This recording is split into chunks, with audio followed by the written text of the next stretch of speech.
Do you have perfect pitch? Maybe like this guy, for example? That doesn't really work, does it? Well, one thing you could do is start by taking the musictheory.net perfect pitch quiz and see how good you do. So I put on challenge mode. Let's see. Here we go. That is B.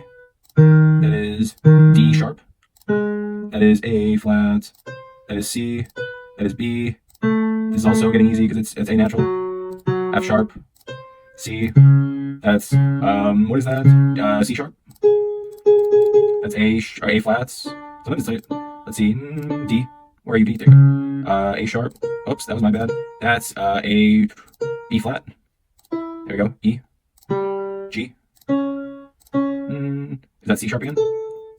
And then that. Oh. Okay, so 15 out of 16. All right.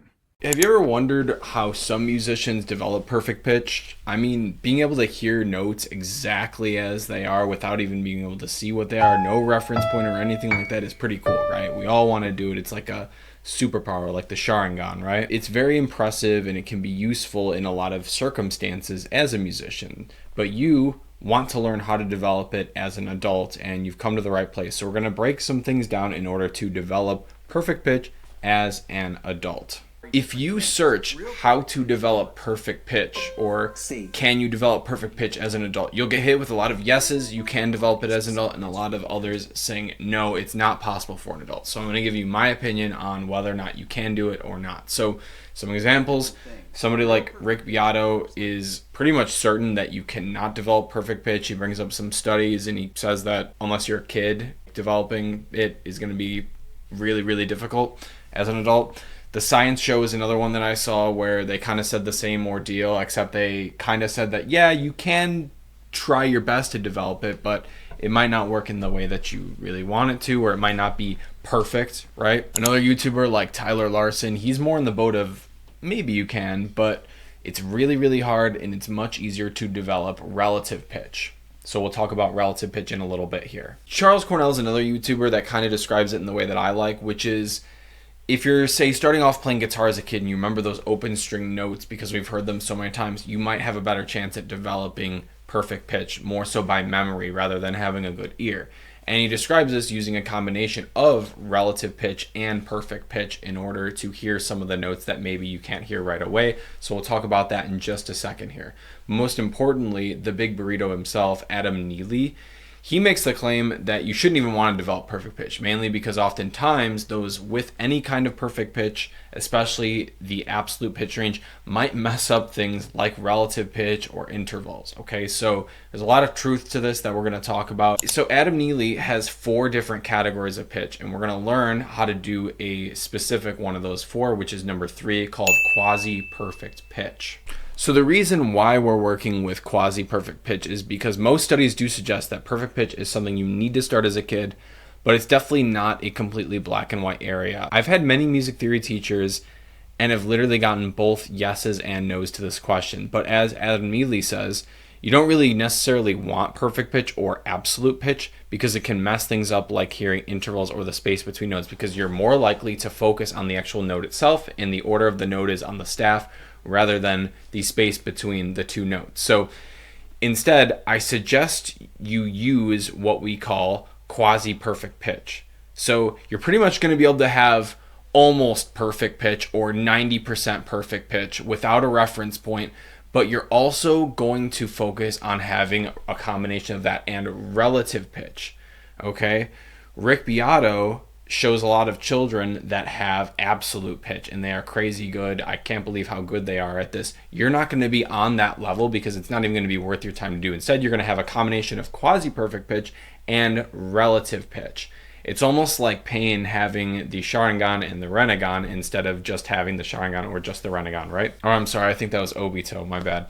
But anyways, I'm going to give you 2 ways, and it'll pretty much translate into anything you want to do with music, whether you're in school, whether you're trying to learn songs faster by ear, all that good stuff, and having both of them is going to be the way to go, I promise you. The first couple prerequisites you'll need for developing this form of perfect pitch is understanding that this notion of perfect pitch is something you're born with, like the Sharingan, right? Is kind of correct, but also kind of not. Remember, most studies do suggest this, but how can we really know for sure? I don't really know. But they do know that, as a child, you develop learning a language a lot faster rather than when you're an adult. So I think it kind of correlates to the same things in your brain and stuff like that. I'm not a neuroscientist, but that's what the studies kind of suggest. When you're a teen or especially an adult, right?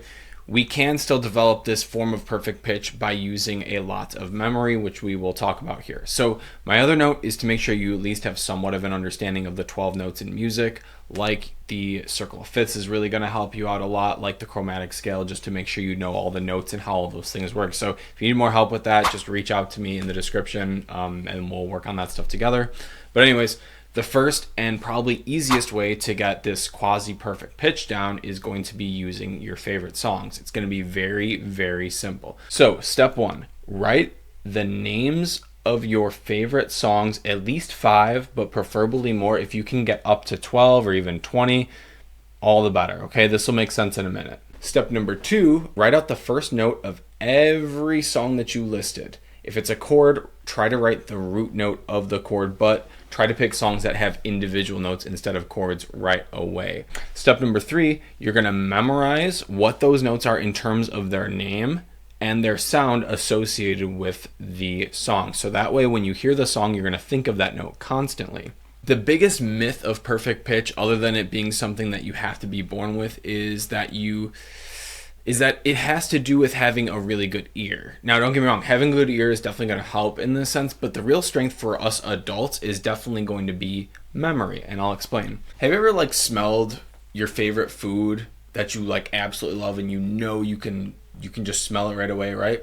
You can instantly recognize it, but it's not because you necessarily have a really good nose like a dog, right? But it's more so that the memory of the scent is so strong because you've had it so many times.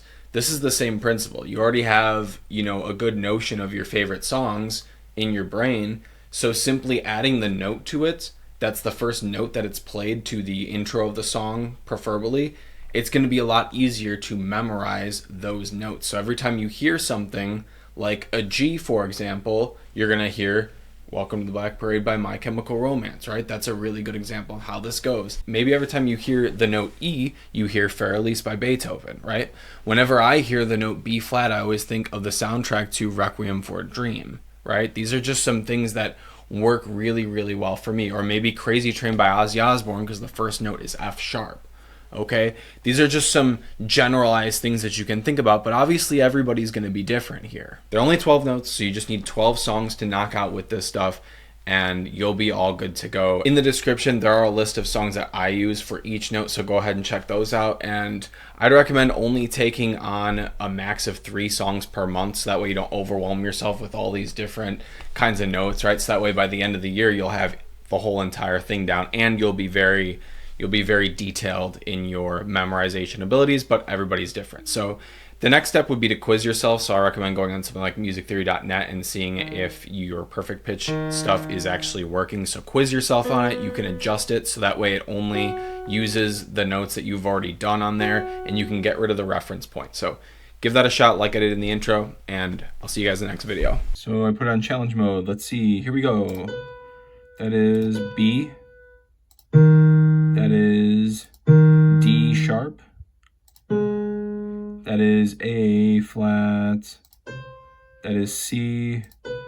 That is B. This is also getting easy because it's A natural. F sharp. C. That's what is that? C sharp. That's A flats. Sometimes it's like, let's see, D. Where are you, D? There you go. A sharp. Oops, that was my bad.